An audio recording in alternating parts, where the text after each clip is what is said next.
आज हम आपके लिए गणेश जी की कहानी लेकर आए हैं जो हर पूजा में सुनी जाती है। पौराणिक कथाओं के अनुसार एक गांव में एक विधवा अपनी बहू के साथ रहती थी। उसकी बहू मंदबुद्धि थी। वह हमेशा भूख बर्दाश्त नहीं कर पाती थी। हमेशा खाने के लिए उतारू रहती।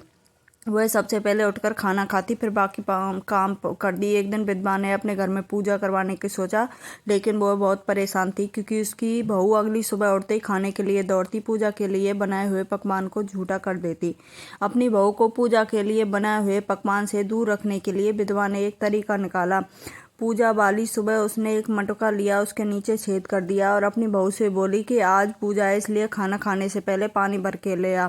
बहू बहुत चालाक थी, उसने देख लिया था कि विधवा ने मटके के नीचे छेद कर दिया, इसलिए वह अपनी साड़ी में आटा बांधकर पनघट पर चली गई। वहां उसने आटा निकाला, कुएं के पानी की मदद से बाटियां बना ली। कुएं के पास ही एक शमशान घाट था, वहां चिता जलाई जा रही थी। बहू ने उसकी आंच में अपनी बाटियां सेक ली।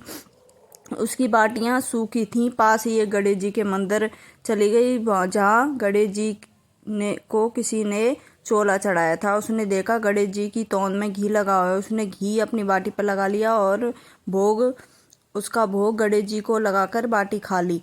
घर चली गई। बहू की इस हरकत से गणेश जी को बहुत गुस्सा आया। उन्होंने गुस्से में अपनी नाक पर उंगली चढ़ा लिया। जब गांव वालों ने देखा गणेश जी ने नाक पर उंगली चढ़ा लिया है तो उन्होंने मनाने के लिए लोगों ने खूब जोर लगाया, लेकिन गणेश जी ने उंगली वापस नहीं उतारी। जब यह बात राजा को पता चली, राजा ने बड़े बड़े पंडित ज्योतिष को बुलाया, हवन करवाया। गणेश जी फिर भी नहीं माने।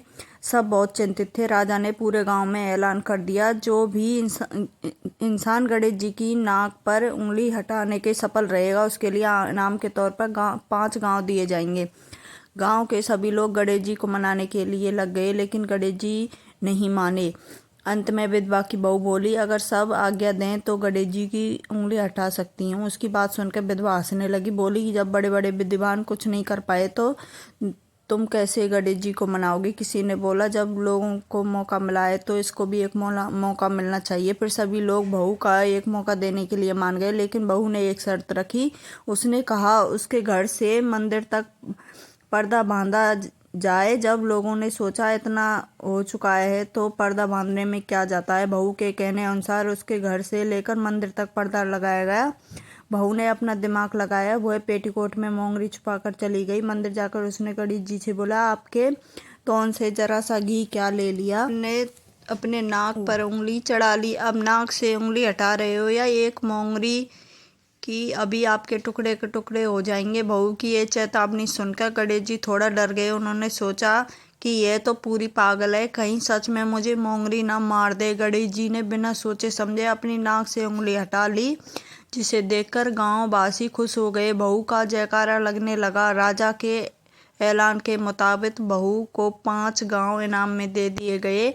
यह कथा सुनकर लोग गणेश जी भगवान से यह मांगते हैं कि वह भी उस बहू की तरह सबकी बात मान जाएं, उसकी मनोकामना पूरी कर दें। जय हो गणेश जी महाराज की जय हो।